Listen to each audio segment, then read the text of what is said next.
Alors ça vient de l'Inde aussi, hein, c'est-à-dire que c'est la première, enfin la première, c'était avant, mais c'est la transmigration des âmes. Donc ça, c'est dans la Bible, c'est non, mais dans la Kabbale, c'est oui. C'est-à-dire que vous avez une doctrine kabbalistique qui s'appelle le Gilgul, qui est, bon, on va le dire, juste avant Böhm, c'est-à-dire j'ai écrit un livre sur Jacob Böhm qui reprend ces doctrines de ce qu'on appelle la nouvelle Kabbale, hein, c'est comme ça que ça s'appelle, mais en fait la nouvelle Kabbale est les mêmes doctrines que la Kabbale du XIIe, les mêmes doctrines que le Talmud, les mêmes doctrines que la gnose. Donc si vous voulez, ça change de nom, mais c'est voilà. Si les âmes transmigrent, on n'est plus responsable de ce qu'on fait dans notre vie. Si je fais le mal, c'est parce qu'avant, j'ai vécu une vie où j'ai souffert, et donc je trouve une excuse au mal. Donc on change de mode de pensée. À ce moment-là, on ne respecte plus même la loi naturelle. Parce que les païens respectaient la loi naturelle. Il y a des païens qui respectaient la loi naturelle. Ils ne savaient pas que c'était la loi édictée par Dieu.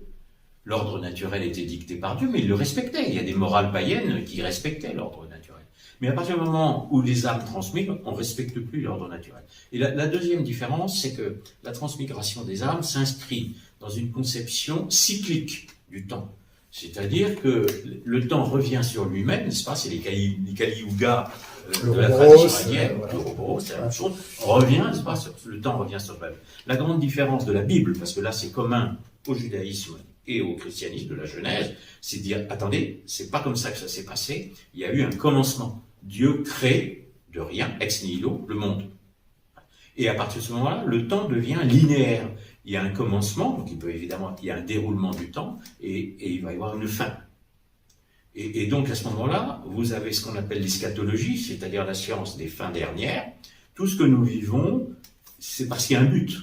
Il y a eu une cause, il y aura une cause première, une cause efficiente qui crée le mouvement, c'est les fameuses causes d'Aristote, et il y aura une cause finale. Pourquoi sommes-nous là? Pourquoi sommes-nous là? Grande question. Dans le temps cyclique, notre vie est absurde. Dans le temps actuel, notre vie est absurde. Dans le temps de la Bible, notre vie a un sens. Sens qui est d'accomplir la volonté de Dieu sur terre et d'assurer notre salut.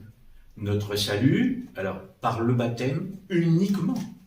Il n'y a pas le salut universel mode de Vatican II.